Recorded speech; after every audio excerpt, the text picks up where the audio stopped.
is a main issue. Okay. So fast charging is a main issue with this car. Citroen has only passive cooling system. Yes. So in Tata cars we have active cooling. But the problem arises when you are charging in a higher outdoor temperature. Okay. Hello friends, this is Aditya and you're watching Electric Vehicles India. Friends, today we have Citroen EC3 Electric Car and this is a top end variant. And we have the proud owner of this Citroen EC3, Mr. Kiran. Hi. Hi Mr. Kiran, how are you? Hi, I'm doing well. Okay friends, in this video let's know the positives and negatives of this Citroen EC3 electric car and the real customer review of this Citroen EC3. So please watch the video till the end and so let's start one by one. So Mr. Kiran, when did you bought this? I bought it like 2 months back. Okay.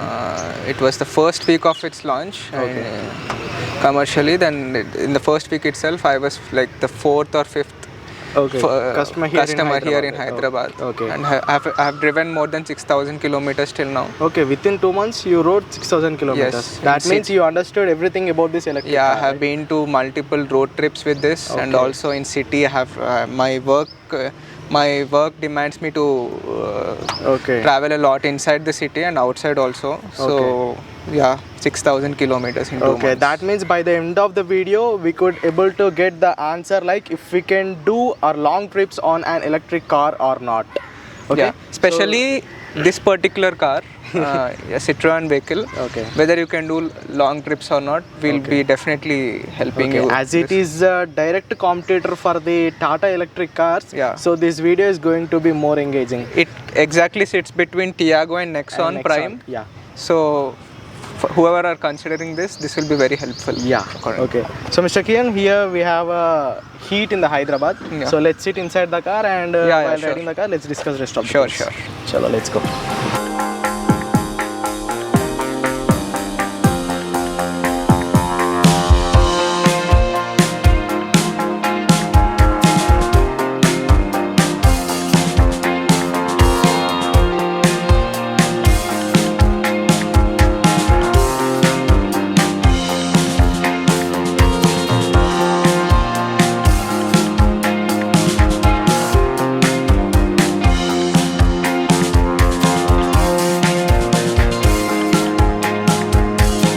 Okay, Mr. Kiran, first of all, let me ask you, how is the drive quality? So as I am driving now, it's comfortable for me and the steering response is so good. Yes, actually I would rate the ride quality of this particular car best in segment. Okay. So as you can see, basically it doesn't want to turn left or right. Yes. It just want to be in a straight position. Yes, that is one thing, and also the suspension, especially on our bad roads, bad Indian roads and all the kind of bad roads that we have in our cities. Okay. So this is a very good car for that because the suspension is very good. Yeah. It has a very damped suspension. Yeah. And Citroen is known for that. Okay. Yes. Okay, so my next question is Citroen is offering a 29.2 kilowatt hour battery in this at this price point, and they are claiming a ARA range of 320 kilometers. So how much it's showing in your display and in a real time situations, how much it's giving you? See, on the instrument cluster, it is showing me a range of 230 kilometers. Okay, on a 100% full charge. On a 100% full charge. Okay. But it is pretty much meeting that whatever the instrument cluster, because I'm easily able to get more than 200. Okay. Whatever the driving condition, unless you are wantedly stressing the car out. Okay. In a normal driving scenario, we are easily getting more than 200 kilometers. Okay. Even 220 to 230 is easily possible, with AC. Okay. If you want to do hypermiling without AC, it will give more than that. Okay. So how about the performance and top speed runs? See, the performance is more than adequate, especially for city. It's not as torquey as a Nexon EV because it doesn't have a sports mode or something like that. It just has a city mode and an economy mode. Yeah. In economy, it will decrease acceleration much further, but it will give you a better range, maybe 5-10 kilometers or something like that. Okay. So in terms of instant pull torque, it is not as punchy as a Nexon EV or I would say even Tiago. Okay. Even Tiago is a little more punchier, but it's more than adequate. If you compare it to another ICE car or something, it's more than adequate. Okay, so this is more for a range-oriented car. I think that's a good thing to do, because in this particular price range also people will see for range more than the instant pickup and torque. So for me, this particular power is more than enough. Okay. What about the charging time? With the 3.3 kilowatt charger that they have included, it is taking me about 11 to 12 hours. Okay, so we should charge it midnight, right? Midnight, yeah. If you have a wall box charger of if you have a higher capacity wall box charger, it is taking up to 3.4 kilowatt and it's charging in 9 to 10 hours. Okay. Yeah. Okay, so have you tested fast charging? As the Citroen is claiming we can do continuous fast charging with this car. So did you ever tested it?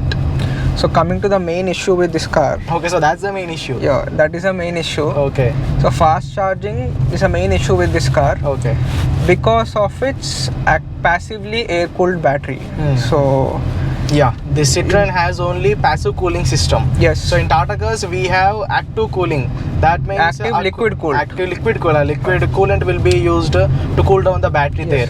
But here it's only passive cooling, that too air cooled, and this car battery has to depend on the air which comes from the outside into the battery. Yes. Only when the car is running, whatever air that it is getting while it is running, only that particular air is being used to cool down the battery. So it is very passively cooled, and it's not at all it's sufficient for a normal kind of driving scenario where you're just driving and charging it at home with a normal AC charger. Okay. But the problem arises when you're charging in a higher outdoor temperature using a DC fast charger.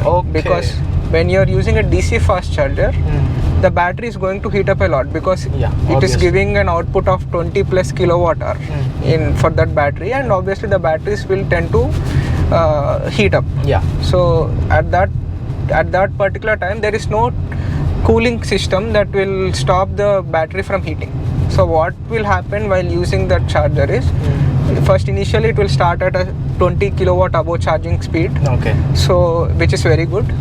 But later as the temperature rises, it will come down to 18, 15 and 13 or something like that. And if the battery is heating much more than that, it will cut off the charging mechanism. So it basically don't take charging at all. It will not take charging at all. In my personal experience of 2 long rides with this. So you have done long rides with this? Yes, I have done more than 6,000 kilometers. So most of my long rides were like going to my hometown, which is like 100 kilometers away. So I'll charge my car there overnight and come back. So no problem there. But if I'm doing a long drive with more than 200 kilometers, 300 kilometers destination. Have you done it? Yes, I have done. I have tried to do it once. I have done it once. So the first time is when I went to Nagarjuna Sagar in the initial, So when you bought the car? When I bought the car, so I wanted to charge the car in a fast charger in between. So it was about 9-10 a.m. With scorching sun outside. So then I was like, I tried to charge it. I charged for like 30%. 20 to 30%. Later it stopped charging. I didn't see. I didn't understand why it stopped charging. I thought it might be a problem with the charger, or might be a software problem, or a glitch, or a car problem. So I tried to charge it again and again. It was not charging. It was giving me error code in the charger. So I thought might be a problem here. So I didn't want to take any risk. And I cancelled my my travel and I went back home that day. So recently I went to Vijayawada. In Vijayawada it is like 300 kilometers away. So in Suryapet we have a charger near 7 foot court. So we have a charger there from Voltron. So while trying to charge there, while I went to when I went to Vijayawada, it was at night. At 9 o'clock or 10 o'clock, the temperatures was normal. Everything was good. There was cool air. So while I was charging, there was no problem. So it took the charging at that time? It took the charging. It had done till 95% charging in an hour. So it was very smooth. The experience was very smooth. I charged my car and I went to Vijayawada. But while coming back, it was in the afternoon. So I had to stop. I planned my trips in such a way that I will stop in the 7 food court for lunch. For lunch, okay. And I'll charge my car at that time. A nominal charge would be enough, 80%. I can go back to my house. Yeah. So what happened is that when I tried to charge it, it charged for 20-30%. Okay. Then later it was not charging at all. Okay. Same thing that happened when I went to the Nagarjuna Sagar trip. Same thing is happening. It was not charging. I was in the middle of Hyderabad Vijayawada highway. Okay. In Suryapet, I was stranded there, and it charged till 30%, and it stopped charging. Okay. So then I understood that there's a problem with the battery itself not taking the charge because it was heating up. Yeah. So that was the main problem. It happened, and for a 6 hours journey I had to wait till the battery cooled down and the temperature to cool down. Okay. And it took me like 10-11 hours for me to come back. Did it show any error in the display at that time? Yeah, instrument cluster, it showed me a battery symbol. Okay. When I saw what is that battery symbol, it showed me that there's a battery overheating issue. Okay. And the car should not be started. Okay, so you have to refer the manual to understand that. Yes, I have to refer to the manual. Yeah, I didn't understand. Okay. Because that was the first time I saw that. Might be I got that symbol before also. I haven't checked that. Okay. But that day I checked that. Okay. So that is the main problem: battery overheating while DC fast charging. Okay. When the temperatures outside are not more than normal. Okay. So did you report this issue with the brand or the? Yes, I have called them. Okay. Because this is a new car, they also don't have complete idea. Okay. The service team and everything. They were like, they can provide a RSA, roadside assistance, which was not at all required. So for the roadside assistance to come to my place, it would take 2 to 3 hours. Yeah. In that time, I can do something and charge slowly and wind. Yeah. So even though they don't have complete idea, they asked me for a complete written mail. Okay. To their helpline mail ID. Okay. So I have sent them the mail. They reverted back to me saying that they are checking up on this issue and will resolve this issue. Okay. I don't know how they are going to resolve this issue. Okay. Unless there's a hardware change in the car, because the problem with the car is hardware. This is not a software based solution. You cannot provide a software based solution to this because the battery is overheating. So when the car is running, the battery is cooling down, but when you're charging, the car is not running and the battery is heating up and it is not taking the charge.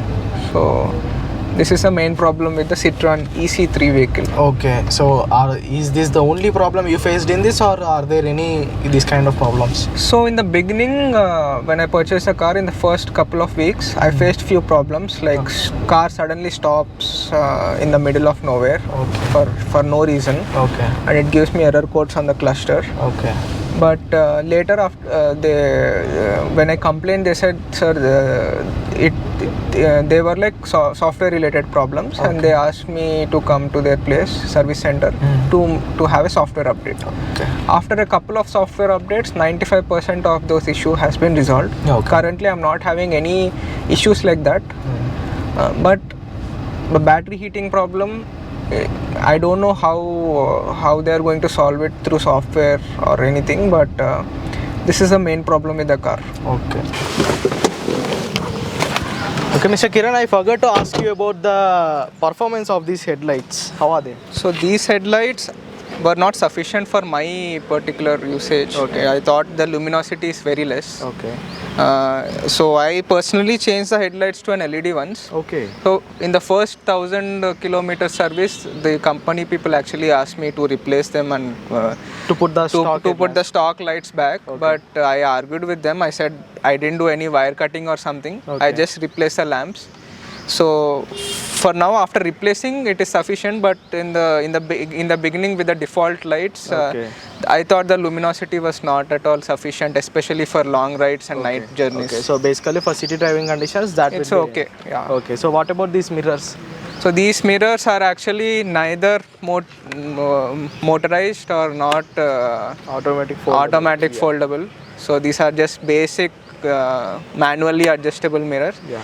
But in the new petrol, in the petrol variant, there's a new model, Shine. Okay. So in that Shine model, you are able to get all these features. Okay. You are getting motorized control and all these things. You are not getting auto fold, but you're at least getting motorized, because the problem with the manual thing is whenever you're washing or cleaning the car, again it gets to again you have to readjust everything mirror, so it's a bit of a hassle if you're having this. And as this car is a competitor for Tata cars, and we all know the build quality of the Tata cars, so compared to them, how is the build quality of this? See, frankly speaking, you cannot compare a Tata Nexon with this particular. This has its own advantage and disadvantage. Actually, the global NCAP rating or anything safety wise, it doesn't have any rating, but they are expecting that it might get a 4-star at least. Okay. So build quality wise, the metal thickness wise, it's not comparable to Tata. Okay. So that is one thing that you have to. So it is the same case in the behind. You will not get any rear wiper, washer or defogger. Yeah. So again, in the Shine variant, you are getting all these features in the petrol version. So whenever that is in whenever that variant comes to the electric version, we might see all those.